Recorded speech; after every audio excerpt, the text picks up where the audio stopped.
I love too is that I can come take breaks throughout my workday to come see the dances and get rebalanced by the drum. I love that.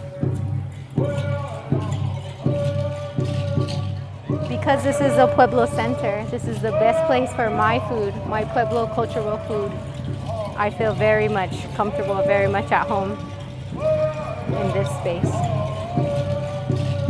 My name is Tina Arculetta. I am from the Pueblo of Jemez, and I am the owner of Itality Plant-Based Foods. Here at Itality, we have Pueblo-inspired plant-based food. So you will find Pueblo food that is completely plant-based.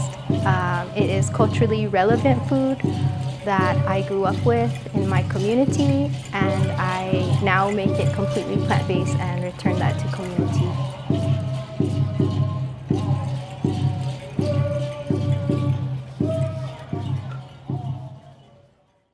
We spent the whole day here selling food with family, like them. You just be posted up, and this was our like playground. And we do things to help, you know, like just like talk to the customers or go run to the store for change or ice, and your task and responsibilities kind of increase as you age, and soon you'll be running the booth and it'll be your booth. But when you start off, you do the task around. And yeah, so this is called Red Rocks, what we call it. In English is Red Rocks. So the gas station right across the street, Red Rocks gas station, is where my first vendor was. And so I had hummus wraps, salads, quinoa, stir fries, fruit cups. There's not a lot of economic development here in my community, and as you can see, there's not a lot of places to get food. We live in a food desert, or what is known as a food apartheid, because as you can see, we're in the desert and there's lots of plant food. Jemez people have been living throughout these mountains for millennia, up into the Valles Caldera, all the way down. This is our homeland. So a lot of things going on out here. And that's why we're moving away from the term food desert, right? Because we live in the high desert and there's lots of food sources. So it kind of, you know, they're kind of taking away from our cultural way of life by suggesting we couldn't survive as a people in the desert, but we do, and we have. So right now it's just about kind of reclaiming this plant knowledge of these plant foods and reincorporating them into our daily lives. So this is a very resourceful plant that's been getting overlooked, and you know, that's what I'm into, is kind of just like, you know, going through that process, remembering the process through genetics, through my DNA, cellular memory, and just doing it. Doing it, drying the seed, grinding it to a flour, and just remembering that taste. So I got to design the space. Initially, Indian Pueblo Marketing Incorporated gave me this 1,000 square foot space, and I got to choose how it got laid out. So that was really huge to me, because I didn't have to step into a kitchen that's already set and try to mold myself to that kitchen. This kitchen was designed for our needs. So, you know, when I designed it, I just thought about the flow of work that we'll be doing and where things need to be placed. So when people walk into Itality, I want them to feel this overall sense of Pueblo culture. I want them to know this is a Pueblo space, this is an earth space, this is an earth-centric space. Front counter, so this is where people will order. They'll be able to look right back and see our fresh produce in the refrigerators back there. What I envision happening back here is our native language. I want to hire Pueblo cooks, Pueblo chefs from my tribe, and I want Toa to be spoken back here. So that's what I envision, is like Pueblo women cooking, speaking Toa. We're gonna have Toa words on our menu. So it's a form of education as well. We're gonna be teaching our customers how to say Toa words. People don't really see women in this space, or they treat you like, you know, you don't know how to be in this space, and I don't know how to be in this space, but that's not preventing me from showing up. You know, like, I'm not afraid to not know what's happening, and I'm not afraid to ask. So that's what's helping me to grow as an entrepreneur in this position. I never thought I'd, you know, be having to look through construction documents or talk to plumbers or electricians and choose lights and choose paint. And yeah, it's a lot, but it's really amazing.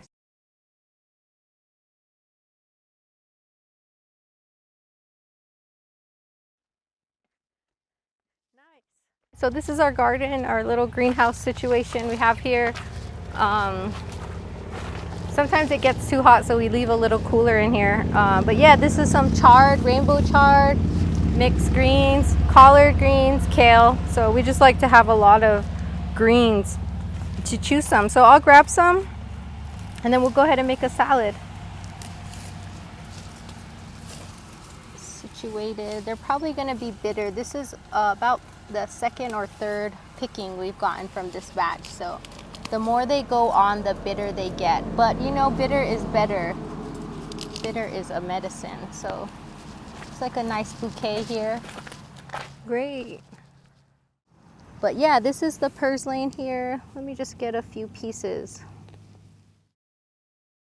The interest for education and, you know, just for my interest in increasing nutritional content in dishes that we eat is the health disparity. I would say the health crisis that we see in Native community. There's you know, obesity, diabetes, and people have really came away from the benefits of plant foods. Plant-based foods can reverse type 2 diabetes. They can lower cholesterol. A complete plant-based diet has 0 cholesterol.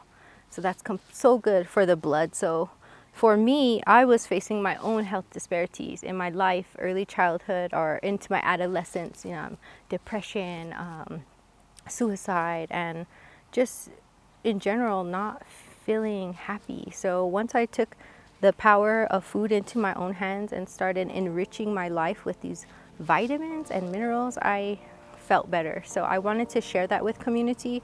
And as you can see, there's food growing everywhere. So, and where the future is going, we need to learn how to utilize the foods that we have access to, you know? And we learned through COVID with things shutting down, all the like supply chains getting interrupted.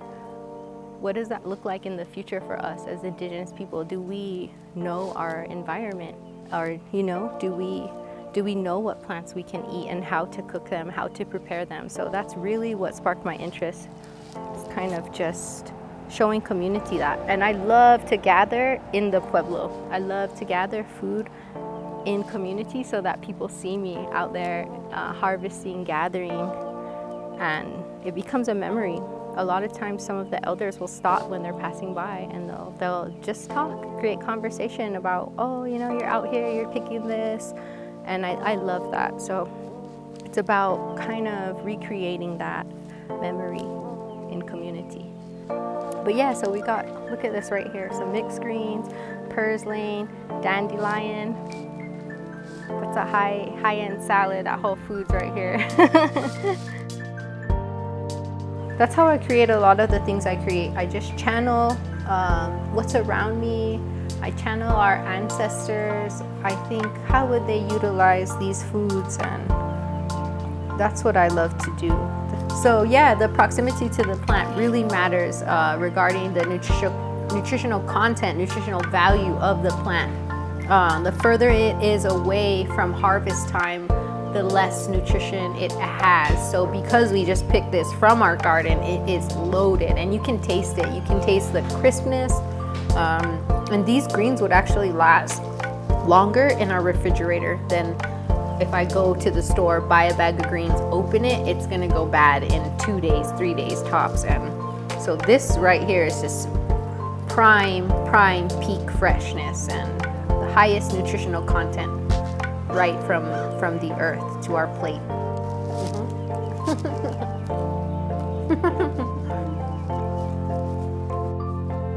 You know, like these plants were looked down on when the American government moved in and they gave us the food pyramid, and they started to say this is what is nutritious, and what was missing was our native foods. So our elders, you know, they were taught like this is what society accepts as nutrition, as food, and we were overlooking these because it's the bush, you know, but this was what our ancestors survived on. These foods, those cactuses, lots of things, lots of plants here. So that's what I love about Jemez, is there's so much plant life up here and it's everywhere. Lots of plant relatives here.